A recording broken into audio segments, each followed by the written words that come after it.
my schedule because I know they're all online. So. Yeah, and it's funny that back then, like, if you had a degree from an online school, it was like, okay, is that really a degree? Yeah, exactly. You're like, joke's on you. Like, haha, you suckers.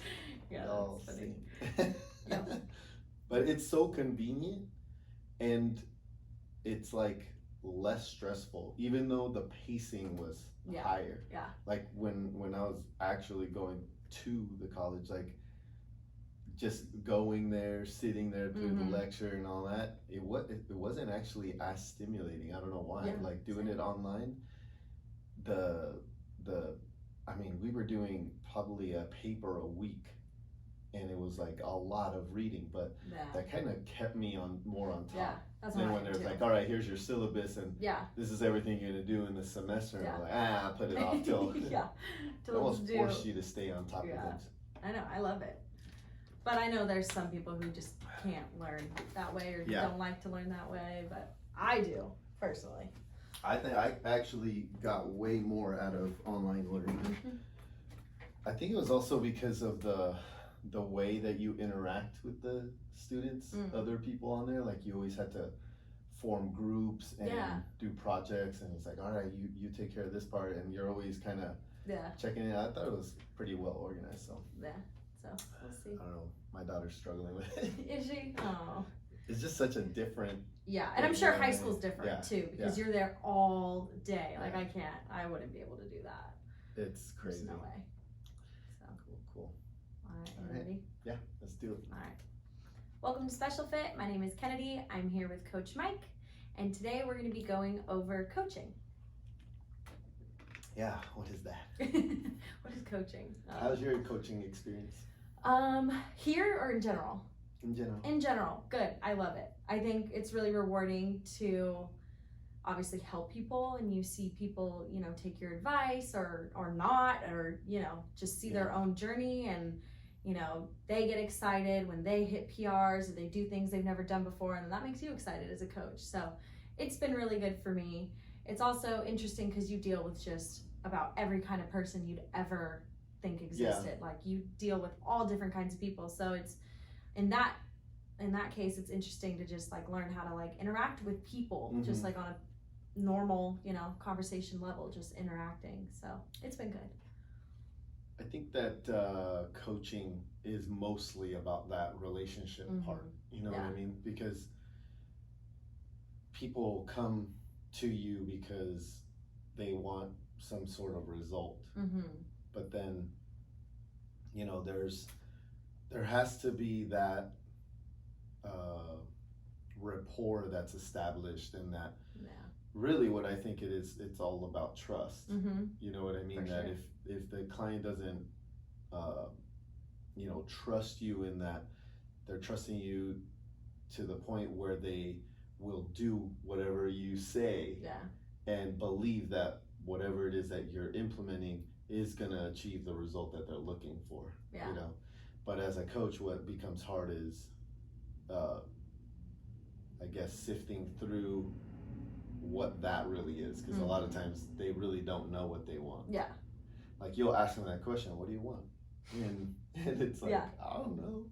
I want to be skinny. I don't know. Like, and even when they think they know what they want, it's not really what they want. Right. Because then they achieve it, and then it's like, are you happy? Is that what you really want?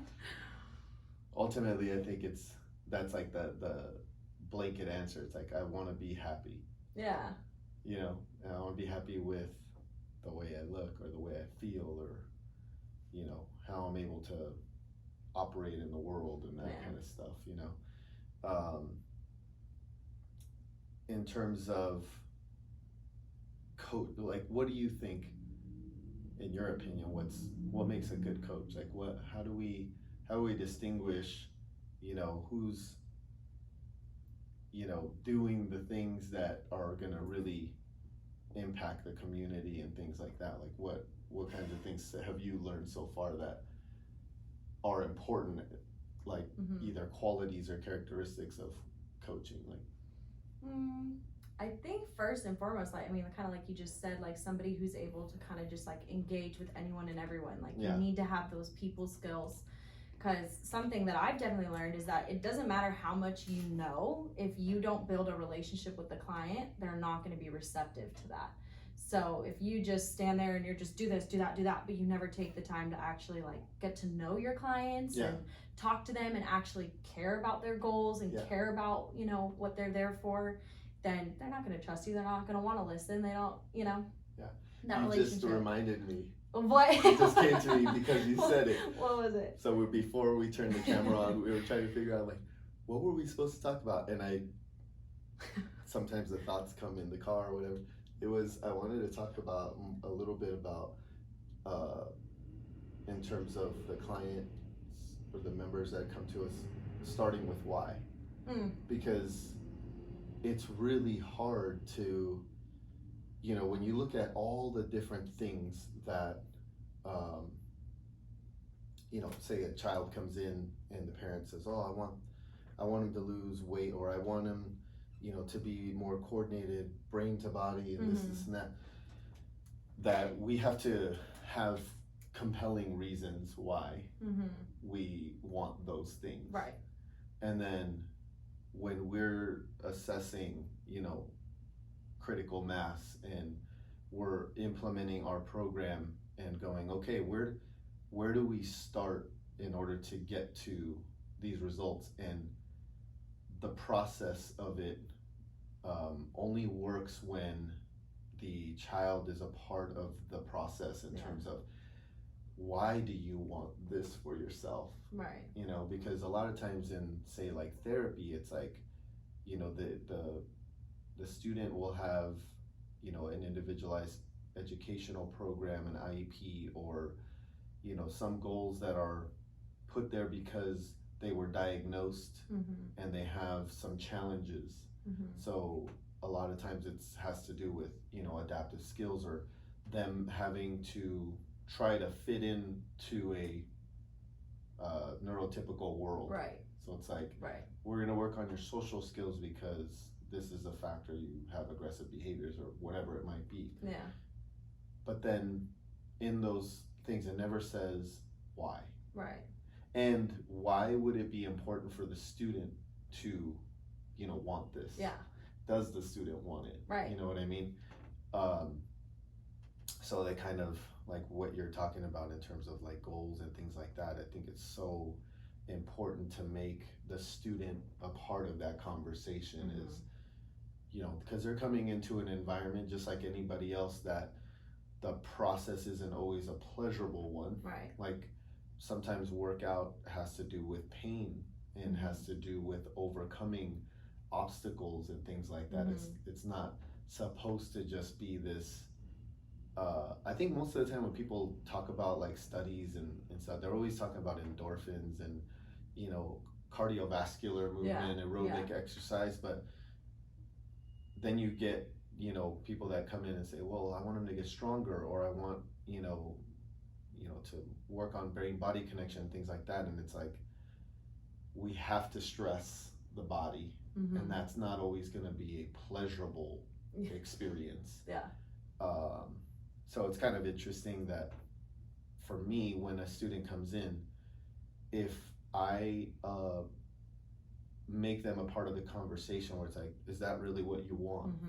And why is that important? Well, you know, it's hard for me to, you know, connect with people because of my behavior, or because of my impulsivity, or I have the dream that I want to do X, Y, and Z. And it's like, whoa, that's pretty crazy. You know what I mean? I don't think those questions are ever really asked to the individual, say in a IEP meeting, or when they're devising these goals for them. I used to write those goals, you know, so I know what that process is like, and I'm like, there's something missing. And so, you know, several years back, I had heard of the concept of presuming competence. And even now, I think that the presuming concept is a little bit still misunderstood. Is that it doesn't mean that your student already possesses, you know, everything they need to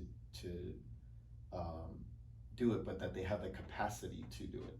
that they Right. have the capacity to learn. Right. So, I feel like it's that simple. As a practitioner, it's like you get a student and you may see on the exterior certain things, but I've always felt that there's this almost kind of like a sixth sense type thing, or uh, another way that things are communicated. How about I turn on this microphone? It'll still come out though. It's really rewind. So like talking with the student, doesn't matter how young or old or how affected, that we come at it from a standpoint that whatever would be age appropriate for that student, Right. that's Right. how we behave and talk to that student. It's like, Right. okay, we're gonna sit down and say, okay, you're coming into this program and we're trying to help you with these things. Is this important to you? And why? Now, if I get a 4-year-old or Right. a 3-year-old that comes in, I may not have that conversation Right. with them because they're 4 or 3 years old. Right. You know what I mean? So, but with the vast majority of the students that come into us that are, you know, teenagers and young adults, I think it's more respectful to have that conversation, and then also teaching them along the way. Like, all right, like you know, some of the students I talk to say, okay, before you start, what'd you eat before you came here? Yeah.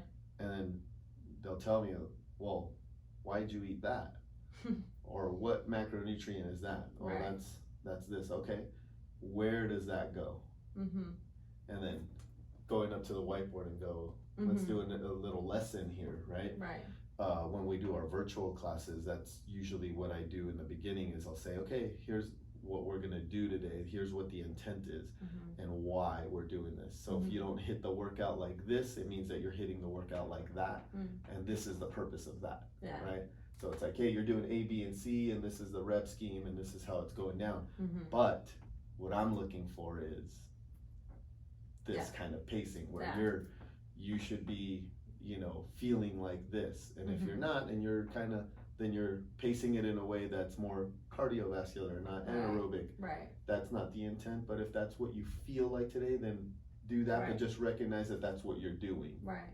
You know, so that it's not just coming in like checking the box kind of thing, that they're actually learning about what's going on. And that way, as a coach, you sit down after 3 months and go, let's revisit, you know, let's see where you're at right now. Like, how is your anxiety scale of 1 to 10, or how, let's, down the road, I'd love to be able to like test people's lactate levels and things like that, and then see how things are actually measuring up. Right. And then go, okay, well, I see so far that you're not able to build muscle, and it's because most of the time when we are doing this eccentric or isometric stuff, you know, you bail out of it a lot, you know, right? I mean, you're not as, you're not creating as much tension as we're looking for. So let's revisit this. Why is this hard? Why can't you hold the band in that static position? Let's figure that part out. And now we can work backwards from there and kind of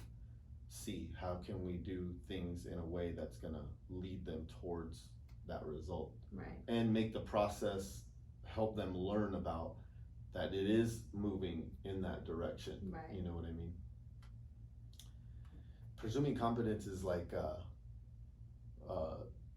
thing more about like respect than anything. It's just saying that I believe that my student has the capacity to learn. Right. Right. And it's just, I mean, respecting them as people as well. I think one of the things that you told me that really stuck with me when you're prepping us for coaching and stuff was that, like, if a teenager walked in, would you go up to him and high five him and be like, hi, how are you? Like, no, you don't do that. Like, you treat them as the age that they are. You talk to them like any other person. And that's really stuck with me, especially when I first started. Yeah. You know, I had to consciously think about it, but now it's more natural. It's more like I actually understand the presuming competence part of it. Yeah. And it actually kind of, for the coach, eases some anxiety as well, because, you know,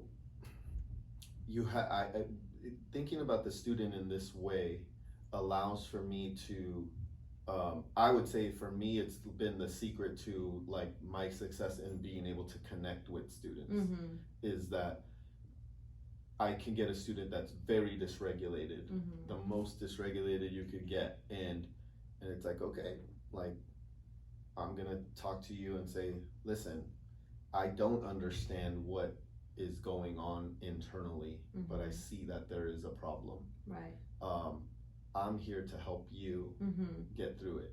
If you want to do this, and this is why going back to the whole why thing is so important, is that if you have this conversation, it's like, if you really want that for yourself, like you have to do it. Right. I can't do it for you. Right. So I can help you. If you're stuck and your body is stuck, let me help you. But if you don't want to be helped, I cannot help you. Right.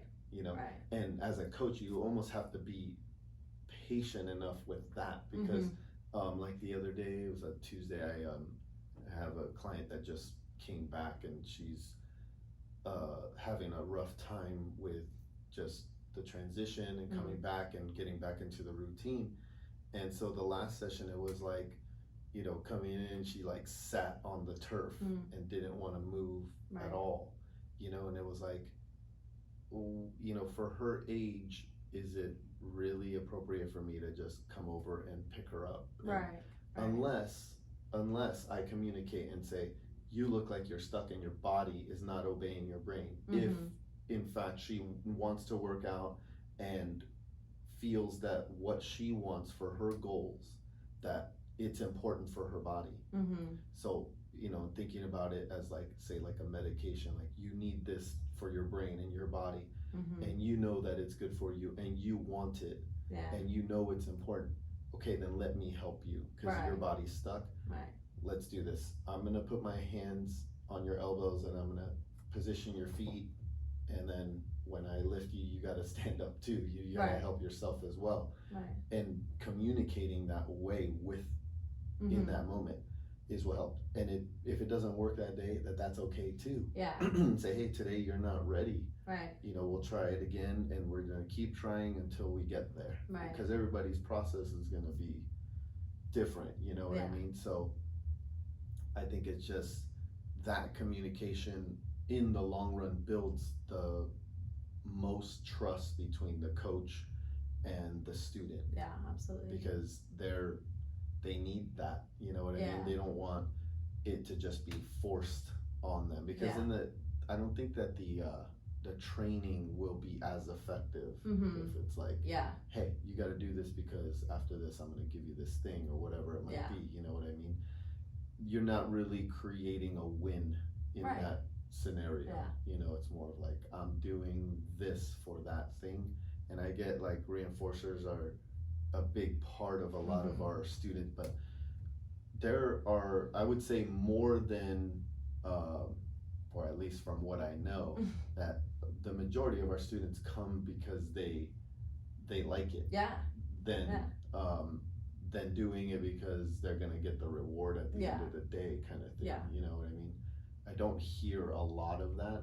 I have some students that do that, but I would say the majority of them look forward to it, because while the process of it is not pleasurable, the result that they get from it is. You know, because there's nothing that builds, you know, the self-esteem, sense of self more than, you know, what we're doing. You know, because it's the only avenue that individuals have to, I guess, build that aspect of, you know, being human. You know what I mean? Especially nowadays with quarantine and everything, you know, like you're more distanced from people, and you know, I don't know that there's another activity that's gonna do it quite like that, you know, just so presuming competence is at the top of my list when it comes to what makes a coach a good coach. For sure. And going back to kind of what you're talking about, that story with that girl who sat down and stuff, something that I struggled with at the very beginning was wanting to physically get involved with them. I didn't want to. I felt like I would mess it up, or I would, you know, But what I learned was that if I just ask them, or if I just say, hey, I'm gonna put my hands on your back to support you, or hey, can I help you stand up, and all that kind of stuff, they communicate back with me. They tell me what they want. It's either no, I can do it myself, or yes, that would help, or and stuff like that. Or sometimes they'll do it because they don't want my help. They want to show me that they can do it, and they want to do it for themselves. So that's been rewarding to see that, I've had to learn to first communicate it, what I'm planning on doing, ask them if it's okay, and then based on their response, you go from there. That's in there where you have to ask permission. You know what I mean? Like as a coach, I think that's the first thing that a coach needs to do, regardless of who you're working with. Is, for sure. If somebody walks into the door, that's the first permission they're giving you is they want help. They're coming here because they want help. But then while you're coaching, as you're building trust, you're building that connection, but you always have to re-ask that permission, where it's like, as you're making more, I guess, deposits into their trust bank account, it's like you do something that pushes them out of their comfort zone, and they're like, okay, I'm gonna, and if it doesn't go well, then, then it's a withdrawal, so it's like, so you have to constantly kind of play that balancing act with the trust thing, because that's the way to get to eventually for them to trust you fully, to just go, all right, everything that he's doing or saying is because he has the right intention. You know what I mean? And that's when really a lot of our students start to really progress, because it allows us as coaches to fail a little bit, because it's like, hey, I think this is what's gonna move the needle for you, and we'll try things and go, maybe that wasn't it, let me adjust this and that. And so that kind of relationship allows for that to happen, because they trust that whatever you do, even if it's a mistake in our book, like it's really not a mistake, it was a different stepping stone to where we're trying to go. And I think that definitely goes back to obviously objectives versus constraints. That's why, sometimes you try something the first round and it's just not working, so you got to rethink it. How can, and we've had conversations with that where I've had to ask you, like, okay, I've tried this, I've tried that, like nothing's working, and then because you don't know it, it's also a conversation about principles versus methods, right? So it's like the principle of presuming competence is the mindset, it's the thinking, it's who you are type thing, it's a why. The method, the technique is like, all right, I'm gonna ask first, and then blah blah blah. You have these different methods and techniques for doing it, behavioral therapy, whatever you want to call it. But at the end of the day, you're using everything under that principle of I'm coming at it from this respectful point of view, and that, in my view, when you do that, you're always going to succeed. You know what I mean? Because the student will know that you're coming from a good place. I think besides presuming competence, what makes a good coach is the willingness to learn. Absolutely. Because the biggest mistake I see coaches make is to think that they know it all. And if I've learned anything in the last however many years it's been, like learning from Julian, is that I do not know shit. That's a little harsh. Well, when you think about the amount of things that you can explore and to get better as a coach, because I feel like I'm a 10 times better coach now than I was, when I first started Special Fit, you know. But you ask anybody that took Special Fit back then, they're like, oh, it's amazing. I still get people that, from way back then, referencing people that I used to work with and stuff, and I'm like, wow. I look back at it and I was like, God, it's so, I don't know, simple, but like, I don't know. I just feel it's way more precise now, but, and way more complex as it should, as things should go, is that as we progress, things get more complex. But the problem with it now is as it gets more complex, to still be able to communicate it in simple ways. And why we're doing this and other Yeah. things that we do. But learning, is a thing that helps the coach evolve over the years and things like that, and not being, I guess, like set in your ways about things, because I mean, if we get in a place where we think we know it all, we're not humble enough to know that. I guess I've seen it enough with fitness coaches, especially, that it's like, oh, this is the way it's always been, and this is the way it is. And I'm like, if someone like Einstein said that, we never would have got to where we are today. So it's like, and they're doing it on a on a global scale like that. It's like, come on, are you really telling me that this is the way it's always been? And it just,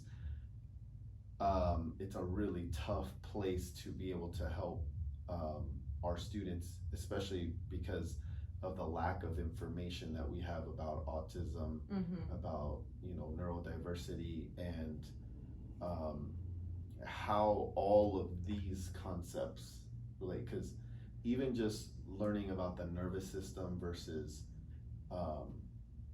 how things happen from a physics standpoint to say a biology standpoint, like those two fields don't really cross paths as much, and it's like, wait a second, like you read this book and it's like, whoa, and then you read the other one and you're like, hey, there's like a connection here, but they won't recognize that, because it's like, this is our religion, and this is our religion, and it's like, it's tough. But I think as a coach, and I would just say Special Fit as an organization, that's kind of what we do really well, is that the learning part, we're gonna continue to do that, and then use this platform to communicate as much of that as we can, in the simplest way as we can. And that's something I really appreciate about Special Fit, and everything you're doing and stuff, is all the learning that's incorporated with it. Because I feel like, in my previous experiences in different jobs and stuff, I felt like I got really bored and I lost motivation, because there just wasn't any learning. It was just day in, day out, same thing. Didn't matter if it worked or not, it was just the same thing over and over again, and it just, like, it was out of my control to like move farther and grow. So I made decisions to leave and change it up, and eventually I landed here, and that's what I've really appreciated about this. It's interesting that a lot of what we see is really like that convergent mindset, the objectives-based stuff, and even just understanding that principle alone will allow you to kind of look at things differently and go, that, you know what I mean? So that's something for us that we've like pivoted in terms of learning, where what we feel is going to move the needle a lot for our students is getting the parents and the families involved in the learning process through the mentoring programs and stuff like that, because I think we're at a place right now where I feel like we're on the verge of like a major breakthrough with autism, in particular. And it's interesting that the information that we're gathering is not brand new, like I mean, relatively speaking to our existence in this, but like there are some old and well-established concepts here that I'm like, how come nobody's applying it? Like, how come nobody's talking about this? I almost feel like it's like a conspiracy type thing. Like, I was talking to my daughter the other day, and I'm like, it's kind of weird, like we've had all these conspiracy theories for years and years and years about aliens, and then there's this video that comes out and it's like, all right, there's aliens, but nobody's talking about it. Like, what the heck? And I kind of feel like that with this stuff sometimes, because I'm looking at it and I'm like, but I look at the date of the study or the thing, and I'm like, this is already out there, and I'm like, but how come it's not in this textbook, or how come it's not in this curriculum for exercise science, or why is it not in the kinesiology thing? And it's like, am I missing something here? Like, what's going on? Like, is there it's got to be some conspiracy type thing. I feel like it's such a big just people don't want to ruffle the feathers. It's just there's probably I once do. you start that I know. I feel like it's just a chain reaction too. If you start in one area, it's gonna cover all other areas, and it's just I feel like people see it as more work than reward. But but when you some of it I like it, like say when it comes to school in particular, like there's just such a want. I guess as human beings, we have a fundamental need to be right about things. So it's like, and maybe I'm that way as well. Like we're all affected by it, but it's like I'm trying to draw the principles from everything and put it together in some way. Whereas I feel sometimes it's like, nope, the scientific way is this way. Keep it like, separate. Whoa, that's not what the scientific process was like before. You know, we changed it this way because now politics and companies being incentivized and things like that, and it's super corrupt now. But the thing is that I just feel if we were more open-minded about things, it would allow us to learn. And it's not to say that everything we put out is like 100% accurate. It's that we're learning. You know, that we're taking it and say, whoa, this is interesting and it makes sense. Let's test it. And then you test it and you go, whoa, I got this result. Okay, go try it. And then let's see if you get the same result. But I'll put something out and it'll be like, nope. No. What about this? What about that? What about that? Did you think about that? Like, whoa. So I think as a coach, it's probably at least what we promote here with the coaches that we hire, and then the coaches that are, you know, from our affiliate programs, that is the process of getting there. Is that, I mean, there's so many things that link to, you know, all the conditions that we're looking at, whether it's motor functioning, neurological issues, behavioral stuff, right? All of that stuff, like you study one part and it's like, whoa, this kind of explains that. But then you go, okay, what about the, you know, this part of it? And then how does from a physics standpoint, how does that relate to this? And then you start to connect these dots and go, whoa, this is pretty consistent. But I mean, hence your whiteboard. It's getting there. So yeah, it's kind of hard to take all that time, and maybe that's another thing too, is that we want things to be very simple. And they're not simple. You know what I mean? That we want to say, hey, calories in, calories out, and that's, you know what I mean? Or we want to say that it's, you know, just eat this, and you're gonna, you know, that, because as consumers, we want it to be that simple. Right? And as, you know, manufacturers or whatever we're putting out there, we want it to be able to scale. You know what I mean? The process takes too long for some people when they're like, okay, I have to talk to this person and explain how it, and then, you know what I mean? And I'm like, maybe we need to go back to that, because I think we've lost touch with the big picture kind of thing, you know. And I think taking it one book at a time, one article at a time, one video at a time, and then asking questions and experimenting and doing it over and over. I think in the long run, you look back in 1, 2, 3 years of doing that process will bring a much better coach than, you know, hey, take my seminar and go out and, you know what I mean, and then it ends there, because, or just looking at Instagram videos and going, all right, well, I'm gonna try this exercise tomorrow. Like, well, do you even know what that exercise is for, or how? I mean, I saw an Instagram one that was like, there was a picture of a guy doing like a deadlift, and he was talking like keys to performance. And one of the keys to performance said knees out, and I was like, why is it always knees out? Like, I don't understand where that cue came from. So I'm like, oh man. And in my head, I'm like, should I comment? Should I go? Should I comment and just put the link to our? Because part of me is like, I'm in the same field as this guy. Like, to the public, he and I do the same thing, and I'm like, no, we don't. You know what I mean? But then usually what I do is type and then erase and then I just move on. Should I? I'll just do this. That's funny. Yeah. So yeah, I think those two things. You what do you think? Do you think you would add anything else? I mean, I try to keep it, learning and the mindset part, is two major things. Can you think of any other thing that would, if coaches, from your experience and what we do here, what, I feel like we talked about the presuming competence is really about relationship building, is building trust. Right. The humbleness of knowing that we don't know everything is the second part. Do you think there's another, I think there's another component to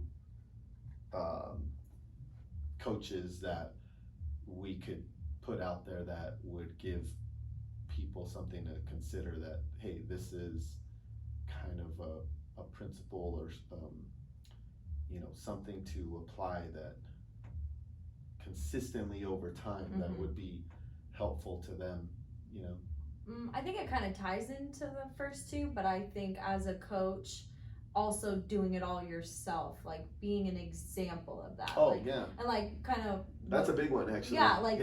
How can I sit out there and I can coach 5 days a week but never actually go into the gym myself and try the movements or try the protocol or read the book, so it ties into those two. But I think that is a really important factor. I would say, if I was creating pillars here, that would be the third pillar for sure, because I see this now more than ever before, is coaches getting too analytical and too into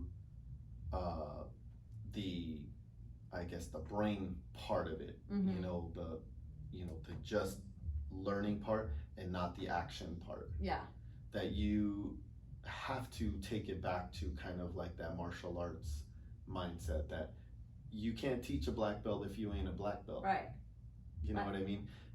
And I would even go as far as to say that the parents have to adopt that mindset as well, because, what's more effective than, being that example and leading it and being about it, and then saying, hey, this is what I want you to do. And it's like, because it doesn't really make a lot of sense for us to promote a protocol for nutrition or for movement, and you're taking your kids, you're doing this stuff, and then you're off on the sidelines eating a cheeseburger or whatever.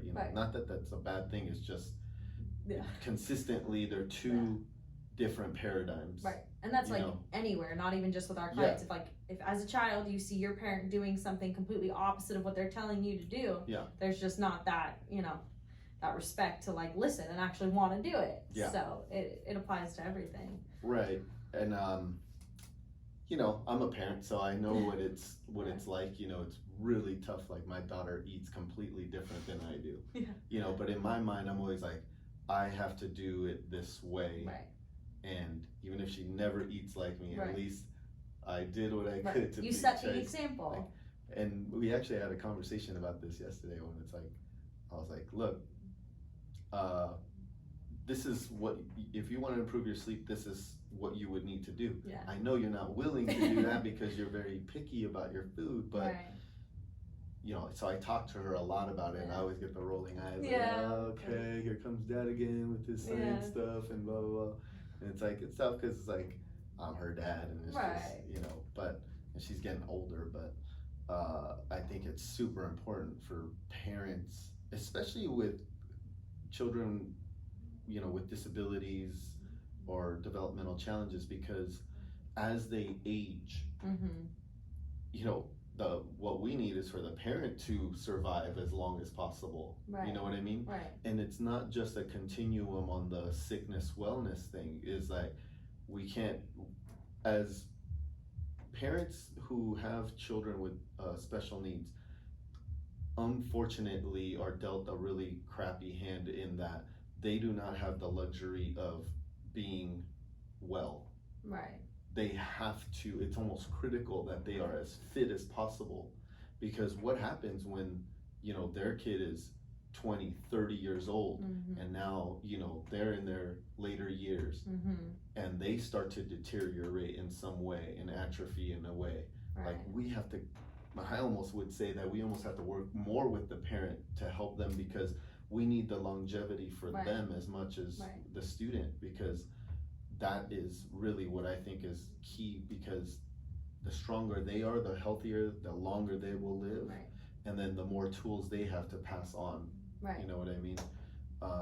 Yeah, and I feel like the it's parents as well don't huge. always get to put their health first. They don't always get to put tough. their priorities first. So it's really cool that the parents are involved and they get to learn how to then help themselves get healthy and you know, or just get on track and that kind of stuff. So that's a super important one.